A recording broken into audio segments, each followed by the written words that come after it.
My name's Naya and I'm 7 years old.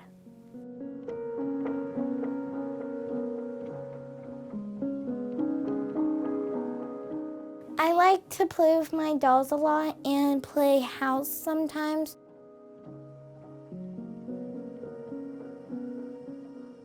When the pandemic started, I felt really sad because I couldn't go to school anymore, and I love school.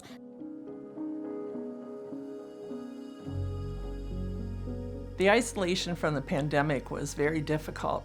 We had nowhere to go. We couldn't even go to the beach. We were just kind of stuck here. And she missed her school. She missed her friends. She likes going to school. She is very social. And it was very hard for all of us.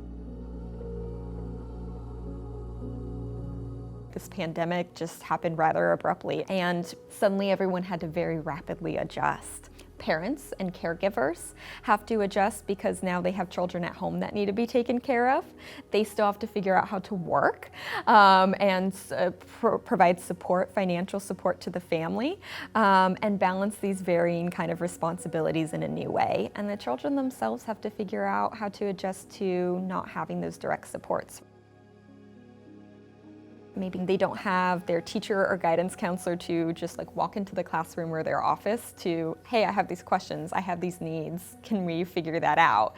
Technology is great. It gives us a lot of advantages to be able to access different things, but it also isn't necessarily a replacement for human connection.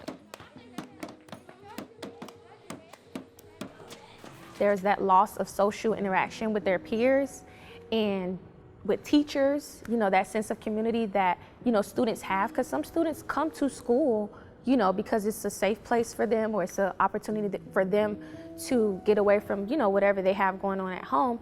And so not having that, there's definitely feelings of sadness, depression. It's the same for teachers. They long for that, connection with their students as well. And it was really hard for them to kind of engage certain students because that platform doesn't work for everyone. There's a lot of worries that come up about dealing with past trauma, past fears that are weighing on their mind, and anxieties and worries about the future of what's going to happen. How is this going to resolve? So learning how to engage in different activities that they can respond to ground in the present moment and kind of figure out that journey so they're not preoccupied with the future, they're not preoccupied with the past, they're able to actually engage in the moment.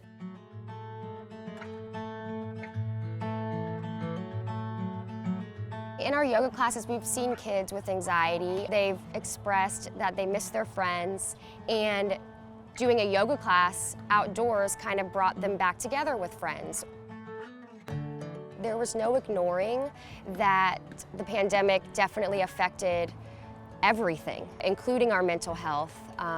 So there was just no way around it. We had to start talking about it. We had to start teaching kids ways to cope with the stress and to just take care of themselves first, because when you do have these big life stressors, when you have this practice, it's the most beautiful thing because it helps you get through everything.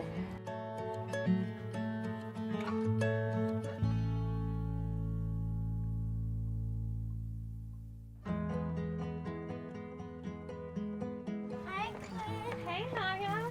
Good to see you. You excited? Yeah.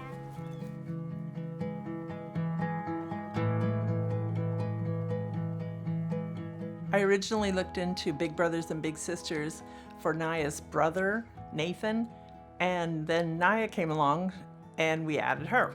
She asked me, do you want a big sister? And I was like, yes. But you know what? What? I think she needs her hair done. Oh! I just felt a strong connection to Naya's story and what she was looking for. I felt the same way, so felt like that would be a good setup for us. We were supposed to meet and have our actual face-to-face match in March of 2020, right when the pandemic hit. So they quickly pivoted and said, let's make this a virtual match. It was sad because I couldn't really see her. I can only see her on the phone screen. Claire was very creative with things they could do on Zoom, and that really created an outlet for her since she was so restricted. Every time we'd have our virtual meeting, she'd ask, when can we meet in person? And it was kind of, up in the air. We don't know. Once something's changed, once it's safe for us to, then we can. And then when we were finally able to, that was awesome. It was the moment we've been waiting for. We were outside here in the house and just ran up to her and met her and had a great time. Having Claire as a big sister really made a difference for Naya. There are some things that I can't always do with her. It's hard for me to get around as much as Claire can, and it gives her someone to talk to besides me that she can really share with. Despite everything that's been going on, despite loss and trauma that may have been incurred by this pandemic, there's a lot of hope because all of these resources have learned an aspect of resiliency, learned to adapt. Because these youth, young adults, children, parents, schools, have all learned how to adjust and been willing to do that and engage. That's an incredible message of hope, that there's always going to be someone available to turn to, even if you don't know initially who that might be.